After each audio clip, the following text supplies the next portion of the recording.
Buenos días, cumpliendo con el tema de la entrevista. Estamos en este momento entrevistando a Edgar Cárdenas Zavala, quien es un gerente que tiene varios años de experiencia en el área de las tecnologías, más de 10. Edgar, la primera pregunta, ¿cuál ha sido su proyecto más exitoso y por qué lo considera exitoso? El proyecto más exitoso que he tenido fue un proyecto donde tuve que implementar una solución de encripción para un grupo empresarial que tenía más de 1.200 sedes alrededor del país. Lo considero el más exitoso también porque fue el más retador. Fue muy retador porque esa solución de encripción, el driver de esa solución de encripción era una regulación estatal que daba un límite de tiempo hasta que era más o menos 60 días para implementar esas 1.200 sedes. Era Muy retador. muy retador y logramos el objetivo con éxito y entonces por eso lo considero el más exitoso. Claro, muy buen punto, un proyecto bien desafiante. ¿Cómo fue su ejecución de los procesos del grupo de procesos de ejecución del proyecto?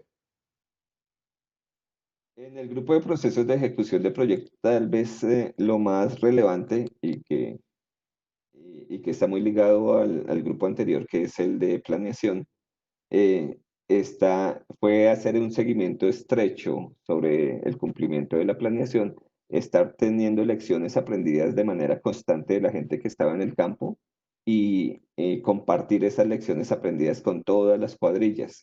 Tuvimos muchos incidentes de diferente naturaleza, de tipo técnico, la tecnología, dependencia de proveedores, tema logístico, tema de seguridad, etcétera. Y todas esas lecciones aprendidas las estábamos compartiendo todos los días con las cuadrillas para que fueran el conocimiento se compartiera y Bueno, creo poder que ya hacer me un contestó seguimiento. entonces la tercera pregunta. Muy bien. Y ya que es un proyecto tan retador en términos de personas y de recursos, y habla de cuadrillas, ¿cómo fue su proceso de gestión de recursos? ¿Cómo adquirió los recursos? ¿Cómo desarrolló el equipo y cómo lo dirigió? Había un equipo core, había un equipo core que eran todos los expertos técnicos. Nosotros teníamos ese recurso al interior de la organización, pero tuvimos que salir a adquirir recurso técnico de las personas o las cuadrillas que se desplazaban a los diferentes sitios. Tuvimos que planear recorridos y ahí, digamos que para adquirir ese equipo adicional, tuvimos que hacer un RFP, solicitar cotizaciones, hacer negociación con proveedores y finalmente cerrar por rutas. O sea, no tuvimos un único proveedor porque el volumen de trabajo era tan grande que no teníamos un proveedor que tuviera ese volumen de personas ni el cubrimiento geográfico. Entonces tuvimos que partir entre 5 proveedores el país y hacer rutas de cuadrillas en esas zonas geográficas.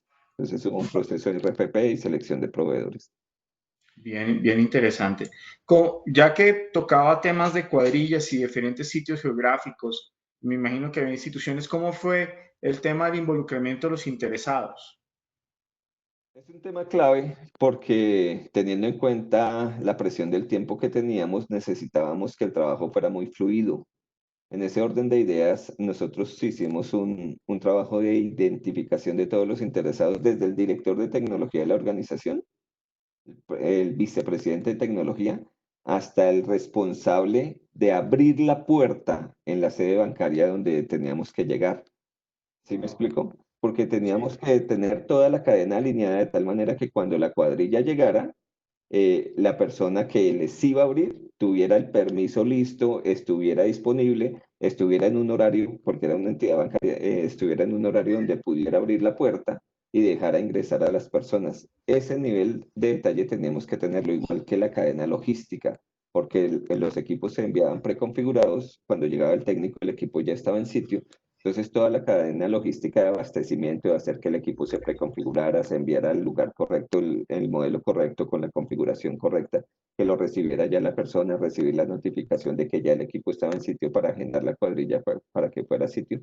Todo ese proceso de identificación y que cada quien, cada persona supiera cuál era su rol y cuál era su responsabilidad al interior del proyecto. El volumen de personas, pues imagínense ustedes, eran Claro. 1.200 sedes. En cada sede teníamos que tocar al responsable director de la sede, que era quien recibía el equipo, que lo tenía disponible, al responsable de seguridad de la sede, que era quien aprobaba los permisos de ingreso, y hasta el señor que estaba de turno de vigilancia, que era quien iba a abrir la puerta la persona que iba a hacer el acompañamiento, que usualmente era el subdirector de la sede, teníamos al menos 4 personas por cada sede a quien deberíamos tocar. Entonces, todo el proceso de comunicación fue muy clave. El proceso de identificación de los stakeholders y después el proceso de comunicación para cada una de esas personas que entendiera qué tenía que hacer. Claro, vemos que no solo los interesados, sino el tema de las comunicaciones y el tema de los reportes era muy dispendioso en el tiempo que tuvo que invertir. Sí, y sobre todo por el tema de que estábamos ejecutando muchas sedes diarias, entonces nosotros diseñamos unos reportes a nivel ejecutivo, donde nos estaba dando por cada, digamos, por cada región, cuántas sedes teníamos planeadas al día, cuántas habíamos podido cerrar, el porcentaje de ejecución real y si habíamos presentado algún problema nuevo para que se convirtiera en lección aprendida e ir y compartirla con todo el resto del equipo. Entonces teníamos ese reporte ejecutivo, pero más abajo teníamos unos reportes de carácter operativo por cada una de las regiones y cada uno de los grupos de cuadrillas. Muy bien. Finalmente, el tema del involucramiento en la gestión de calidad, el aseguramiento, ¿cómo se aseguraban de no cometer los mismos errores? ¿Cómo se adelantaban a la ejecución? El tema de aseguramiento de la calidad está muy ligado a los puntos anteriores, por ejemplo, que cada persona supiera con precisión cuál era su rol, su responsabilidad, cuál era el entregable de su trabajo y qué características debería tener el entregable de su trabajo. Por ejemplo, la persona que tenía que hacer la instalación, su entregable final era hacer un set de pruebas que quedara funcional y tener un documento firmado, que era usualmente el subdirector de la sede de que ya había quedado el tema operativo.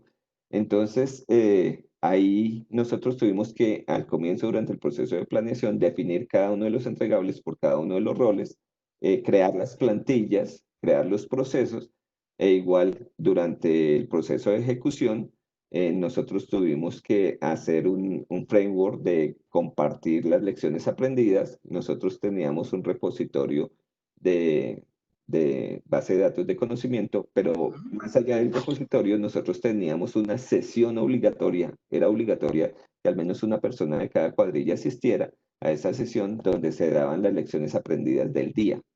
¿Sí? Cada Correcto. día había lecciones aprendidas y mínimo una persona por cuadrilla tenía que atender.